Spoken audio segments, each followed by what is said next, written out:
My guest today is Evan Mazunik. Evan is a composer and a church music director out in Colorado.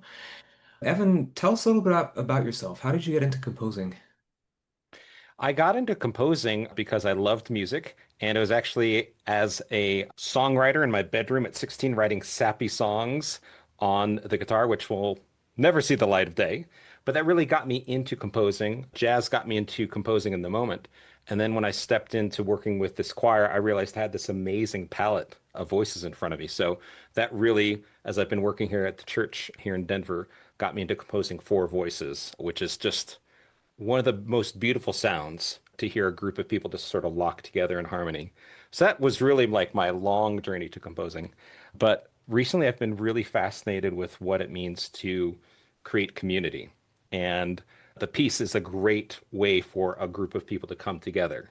So whether that's in a church or whether that's in a community group, whether that's at the school, I'm really, really fascinated and driven by creating spaces where people can come together and even physiologically get in sync with one another. So that continues to fuel and excite me as a composer. That's awesome. How did you end up with that focus on community, and how are you finding that manifesting in your composing? Yeah, those are great questions. I think as I found myself sucked more and more into screens and finding that we think we're connected, but we're really not. Being in the room has become much more special to me.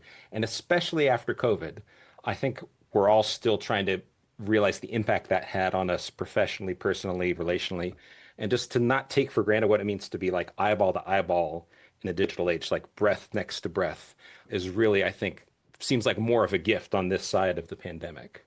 So, yeah, as far as it manifests, for me, it's usually getting ready for regular services. Like there's always another 7 days coming. So, that has inspired me both instrumentally and vocally to not only do some composing, but a lot of arranging. A service might need a certain theme or some type of element. And if I can't find it and I'm picky, I'll say, well, I better arrange it. So that's also fueled a lot of arrangements for me as well. Very cool. So for the choral composition intensive, you wrote a really lovely setting of Dona Nobis Pacem. What was the inspiration behind that, and what challenges were you facing as you were composing it? Yeah. So twofold. One is I had a early version of it, like a 1.0 version of that Dona Nobis that I actually wrote and premiered with the church choir here in Denver at a Christmas concert a few years ago. I realized I'd been focusing on all these other amazing composers, but hadn't really provided my own voice to the concert. So I wanted to do something for this community of singers I knew well and who was very, very gifted, even though it's an amateur volunteer choir. So I wanted to write something that was accessible to them, but also authentic to my voice. And at the time, there was well, still is, unfortunately, a lot of global conflict going on. And I felt in the midst of that, maybe the smallest offering I could provide was this cry for peace. So that was the impetus for Dona Nobis Pacem. And then as far as challenges that I came into the intensive with, I had a piece that felt like it was maybe two-thirds of what the length actually should be. I don't know how better to describe that, but my gut said it was like somewhat developed and almost there, but not quite. And I wasn't sure how to take the material I had and expand on it in a way that felt like a cohesive unit.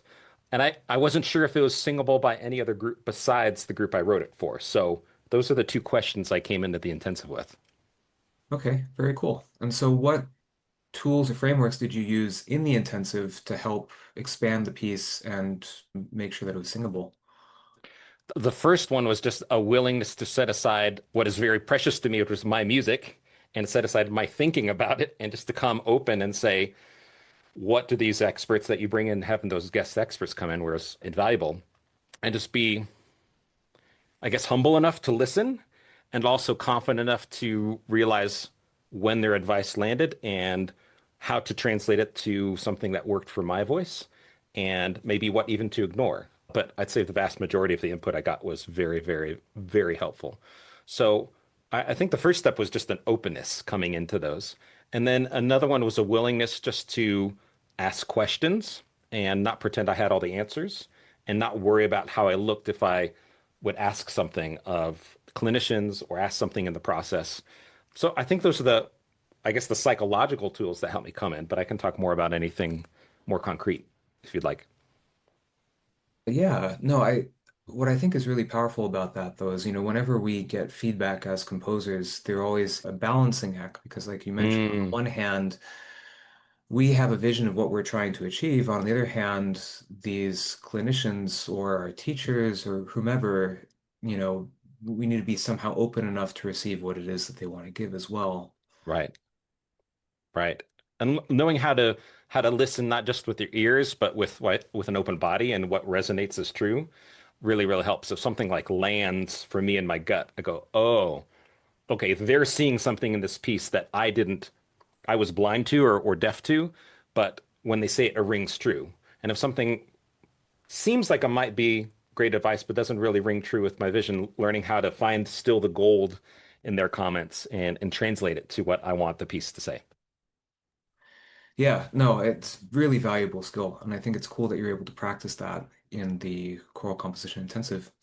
So you wrote the piece, you got the feedback, Hmm. made the revisions on the thing.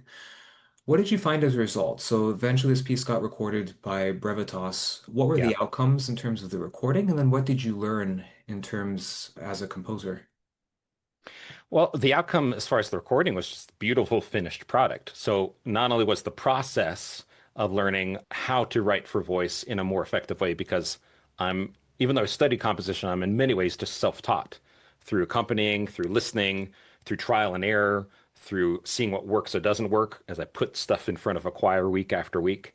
So it was really invaluable just to get some really professional, in-depth advice. So, but the end product was great, just to have this finished, polished product that I can use to share the piece with others or open doors for me if I want to come and do some work as a, clinician or guest artist. Just having that in hand like a business card was great.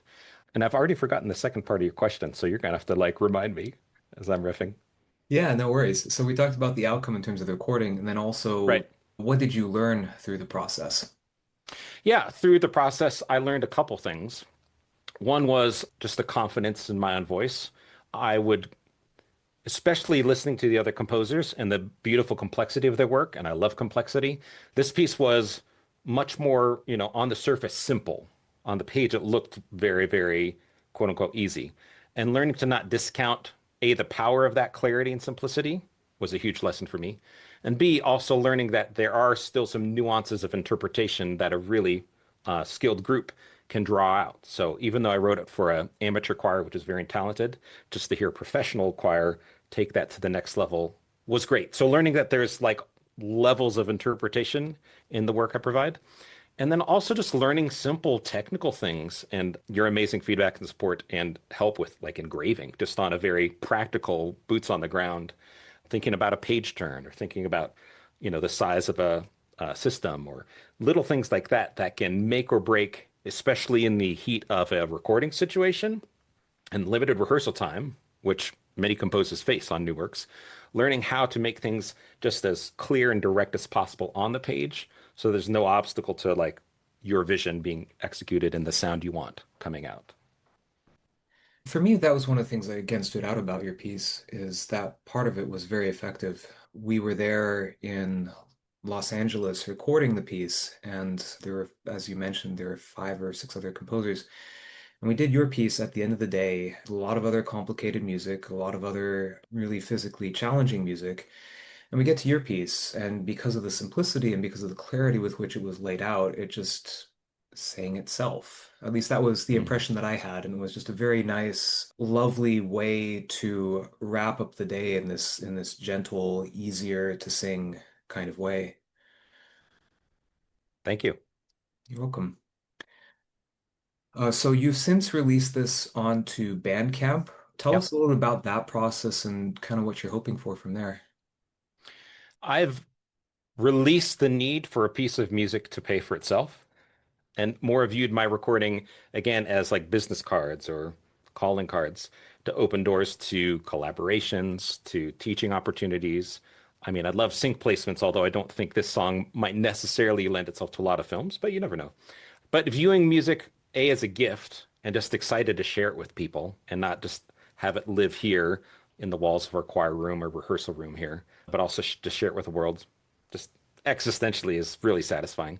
But also on a career level, having that a calling card to open doors is great.